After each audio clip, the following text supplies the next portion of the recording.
Hello guys, welcome back to press of life style. So ఇవాళ వీడియోలో ఏంటంటే mid ఎగ్జామ్స్కి సంబంధించి మిడ్ ఎగ్జామ్స్ వస్తున్నాయి కాబట్టి ఫ్రెషర్స్కి వాళ్ళు టిప్స్ అడుగుతున్నారు అనమాట. సో దాని ఎగ్జామ్ షెడ్యూల్స్ ఏంటి, ఎలా ఉంటాయి, ఏ క్లాసుల్లో ఉంటాయి, లేకపోతే ఎలా ప్రిపేర్ అవ్వాలి అని చెప్పి నాకు తెలిసిన కొన్ని టిప్స్ ఇస్తాను అనమాట. కొంచెం వర్కౌట్ అయ్యేవి ఏమన్నా ఉంటే అవి తెలుసుకుందాం అనమాట సో ఈ వీడియోలో.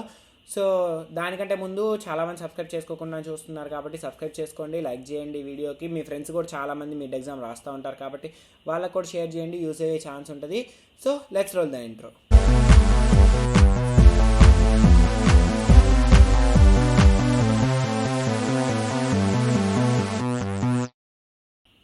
సో ఈ వీడియోలో మనము క్యాట్ ఎగ్జామ్స్ గురించి, అంటే విఐటీలో మిడ్ని క్యాట్ అంటారు అనమాట. ఈ క్యాట్ ఎగ్జామ్స్ గురించి మనం సింపుల్గా డీటెయిల్గా ఒక 3 టాపిక్స్గా డివైడ్ చేద్దాము. ఫస్ట్ ఎగ్జామ్ షెడ్యూల్, ప్రిపరేషన్ అవ్వడానికి కొన్ని టిప్స్ ఏంటి, ఎగ్జామ్ హాల్, సీటింగ్, అదంతా దాని గురించి లైట్గా చెప్పేస్తాను అనమాట. సో ఎగ్జామ్ షెడ్యూల్ ఏంటంటే మనకి స్లాట్స్ ఉంటాయి. ఇప్పుడు మ్యాథ్స్ అనేది A1 స్లాట్లో ఉందనుకోండి. ఇప్పుడు మండే నుంచి మండే దాకా ఎగ్జామ్స్ ఉంటాయి అనమాట, మిడ్ ఎగ్జామ్స్ నార్మల్గా మీకు ఇచ్చిన షెడ్యూల్ ప్రకారం.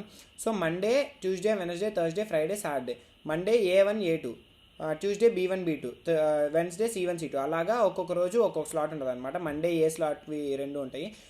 మండే మార్నింగ్ A1 ఉంటుంది, మండే ఆఫ్టర్నూన్ A2 ఉంటుంది అనమాట. అలాగే ట్యూస్డే మార్నింగ్ B1 ఉంటుంది, ఆఫ్టర్నూన్ B2 ఉంటుంది. అలాగే ఎగ్జామ్ షెడ్యూల్ ఉంటుంది అనమాట. ఇప్పుడు మీకు A1 స్లాట్లో ఒకటి ఉంది, C2 స్లాట్లో ఒకటి ఉంది అనుకుందాం. సబ్జెక్ట్స్ మీకున్న స్లాట్స్ అవి. మ్యాథ్స్ A1 ఉంది, సమ్ పైథాన్ C2 ఉంది అనుకుందాం. అప్పుడు మీకు ఏమవుతుందంటే A1 స్లాట్ అంటే Monday morning A1 slot exam రోజు మీకు మ్యాథ్స్ జరుగుతుంది. ట్యూస్డే ఏం జరగదు. B స్లాట్లో మీకు ఏవి లేకపోతే ఏం జరగదు. ఒకవేళ మీకు B స్లాట్లో ఏమన్నా ఉంటే B స్లాట్లో ఆ టైంకి ఎగ్జామ్ జరుగుతుంది. C2 స్లాట్, C1 కూడా ఏం జరగదు. C2 స్లాట్ అంటే వెన్స్డే ఆఫ్టర్నూన్ కాబట్టి ఆ టైంకి జరుగుతుంది అనమాట. సో ఎగ్జామ్ షెడ్యూల్ అయితే ఇలా ఉంటుంది. దానికి సంబంధించి సీటింగ్ అది ఎప్పుడు ఇస్తారంటే, ఇప్పుడు మీకు మండే మార్నింగ్ ఎగ్జామ్ అనుకోండి, సాటర్డే ఈవినింగ్, సాటర్డే నైట్ అలా ఇస్తారు. లేదంటే మండే ఎర్లీ మార్నింగ్ కూడా ఇవ్వచ్చు అనమాట. రూమ్ నెంబరు కొంచెం ముందు ఇస్తారు. ఈ సీటింగ్ అవేవి కొన్ని గంటల ముందు ఇస్తారనమాట. దాన్ని చూసుకొని మీకు వీటాప్లో వస్తుంది, ఆ వీటాప్లో అది చూసుకొని దాని ప్రకారం వెళ్ళి కూర్చోవాలన్నమాట. సీట్ నెంబరింగ్, సీట్ రో కాలం అలా ఇస్తారు. STSకి అయితే సీట్ నెంబర్ ఇస్తారు. సో ఇలా ఉంటుంది. ఇంకా ప్రిపరేషన్ టిప్స్ సంగతి ఏంటంటే, ప్రిపరేషన్ మీకు ఒక్కో సబ్జెక్టుకి ఒక్కో రకంగా ఉంటుందన్నమాట. ఇప్పుడు మ్యాథ్స్కి వచ్చారనుకుంటే, మ్యాథ్స్లో ఏంటంటే వాళ్ళు ఇచ్చిన మీకు ఫ్యాకల్టీ నోట్స్ ఇస్తారు కదా, ఆ నోట్స్ మొత్తం ప్రిపేర్ అయితే కొంచెం ఎక్కువ యూస్ఫుల్ ఉంటుంది అనమాట. అంటే వాళ్ళు చెప్పిన టాపిక్స్ వాళ్ళు ఎలా సాల్వ్ చేయొచ్చు ప్రాబ్లమ్ని అని చెప్పి డీటెయిల్గా నోట్స్ ఇచ్చారు కాబట్టి ఆ నోట్స్ ప్రిపేర్ అవ్వండి. ఒకవేళ నోట్స్ లేదు అనుకుంటే స్లైడ్స్ ఉంటాయి కాబట్టి స్లైడ్స్ ప్రిపేర్ అవ్వండి. మీకు ఆ టాపిక్కే రాదు అనుకుంటే కనీసం యూట్యూబ్లో వీడియోస్ చూడండి. అసలు మ్యాక్సిమం చాలామంది చేసేది అంటే లాస్ట్ మినిట్లో చేసేది. ఇప్పుడు టాపర్స్ ఉంటారు, రోజు చదువుకుంటూ ఉంటారు కదా, వాళ్ళకి ఈ వీడియోకి సంబంధం ఉండదు అనమాట మ్యాక్సిమం.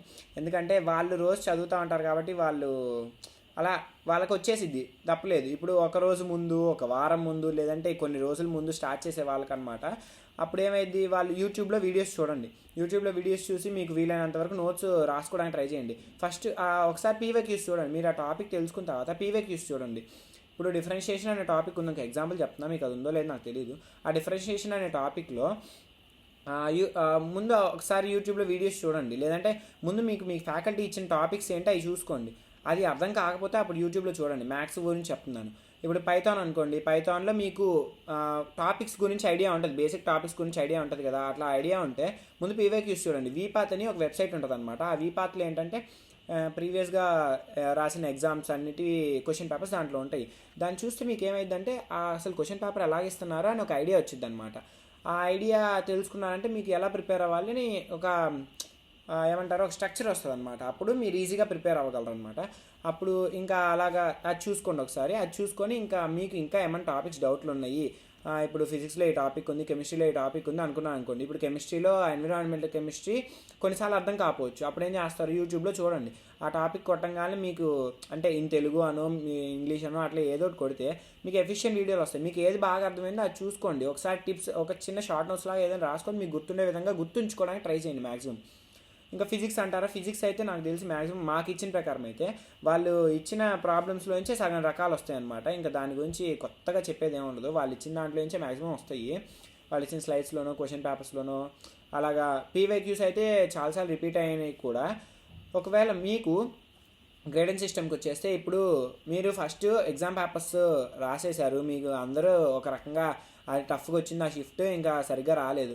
అప్పుడు ఏం చేస్తారంటే ముందు మీరు వెళ్ళి అడగండి. మీరు రిజల్ట్ ఆ పేపర్స్ కరెక్షన్ చేసేసిన తర్వాత మీకు చూసుకోవడానికి ఇస్తారు, మార్కులు చూసుకోవడానికి. అప్పుడు క్లాస్ యావరేజ్ ఎంత అని ఫ్యాకల్టీని అడగండి. మీకు క్లాస్ యావరేజ్ కంటే తక్కువ వచ్చిందంటే కొంచెం డౌటే అనమాట. అంటే ఇంకా ఎక్కువ ప్రిపేర్ అవ్వాలి మీరు, సరే ఇంకా కాస్త ఎక్కువ కాన్సన్ట్రేషన్ చేసి చదవాలన్నట్టు. ఒకవేళ క్లాస్ యావరేజ్ కంటే పైన వచ్చింది అనుకో, ఓకే మీరు సాటిస్ఫై అయితే ఓకే. లేదు నాకు ఎస్ గ్రేడే కావాలి అనుకుంటే అప్పుడు ఇంకా ఎక్కువ చదవాలన్నమాట. ఏ గ్రేడ్ వచ్చింది అని అంటే బార్డర్లో ఉన్నాం అనుకుంటే, ఇప్పుడు క్లాస్ యావరేజ్ 26 అనుకోండి, మీకు 30 వచ్చింది అనుకో, మాకు చాలు అనుకుంటే సాటిస్ఫైడ్ అంటే కూర్చోవచ్చు. లేదు నాకు ఎస్ గ్రేడే కావాలి అనుకుంటే ఇంకా కష్టపడి ఓ 40-45 అలా తెచ్చుకోవడానికి ట్రై చేస్తారనమాట. ముందు క్లాస్ యావరేజ్ ఎంతో కనుక్కోండి, దాన్ని బట్టి మీకు ఎంతవరకు మార్కులు వచ్చినాయి అనేది చూసుకోండి. క్లాస్ యావరేజ్ కంటే పైన ఉంటే మీరు సేఫ్ జోన్లో ఉన్నట్టే, అంటే కొంచెం మంచి CGPAనే వస్తుంది అనమాట. ఇంకా చెప్పాలంటే మీరు మిడ్ ఎగ్జామ్స్ కంటే ఇంటర్నల్స్ మీద ఎక్కువ ఫోకస్ చేస్తే బెటర్. ఎందుకంటే మిడ్ ఎగ్జామ్స్ 2 15s ఉంటాయి. అది 50 మార్క్స్కి మీరు ఎంత రాశారనే దాన్ని బట్టి, ఇప్పుడు మీరు 50 మార్క్స్కి రాశారనుకో, ఆ 50 మార్క్స్కి వచ్చిన దాన్ని 15 మార్క్స్కి 15కి 50కి రాసినవి 50కి రాసినవి 15కి కన్వర్ట్ చేసుకొని మీకు ఇస్తారనమాట. సో దానికంటే మీరు ఇంటర్నల్స్ మీద ఇంకా ఎక్కువ ఫోకస్ చేశారనుకో, అవైతే ఈజీ, ఏమంటారు క్విజ్లు అట్లాంటివి, ప్రజెంటేషన్స్ ఇట్లాంటివి ఇస్తారు కాబట్టి అది మీ చేతిలో ఉంటుంది. అది కొంచెం ఈజీ అనమాట మీరు చేసుకోవడం. సో ఇలాగ ప్రిపేర్ అవ్వచ్చు. ఇంతవరకు చెప్పిన వాటిలో ఇంకా ఏమైనా డౌట్స్ ఉంటే కమెంట్ సెక్షన్లో పెట్టండి. ఇంకొకటి ఏంటంటే మెయిన్ నోటు, నేను ఇంకా లాంగ్ వీడియోస్ చేయకపోవచ్చు, మ్యాక్సిమం ఇంకా లాంగ్ వీడియోస్ చేయను. ఒకవేళ ఏమన్నా ఉంటే షార్ట్ వీడియోస్ పెడతాను, ఈవెంట్స్ కానీ ఇంకా ఏమన్నా చెప్పాలి అనుకుంటే షార్ట్ వీడియోస్ పెడతాను అనమాట. మ్యాక్సిమం అది కూడా అంత ఈవెన్చువల్గా పెట్టలేకపోవచ్చు, షార్ట్ వీడియోస్ పెడతాను ఒకవేళ పెట్టే పని అయితే. లాంగ్ వీడియోస్ అయితే ఇంకా మ్యాక్సిమం పెట్టను, అసలు మ్యాక్సిమం లాంగ్ వీడియోస్ అయితే పెట్టను. పెడితే షార్ట్ వీడియోస్ పెడతాను, లేదంటే ఇన్స్టాగ్రామ్లో రీల్స్ పోస్ట్ చేస్తాను. మీరు ఎవరైనా ఇన్స్టాగ్రామ్లో ఫాలో అవ్వకపోతే ఫాలో అవ్వండి. So that's it for this videos. You are in the next short.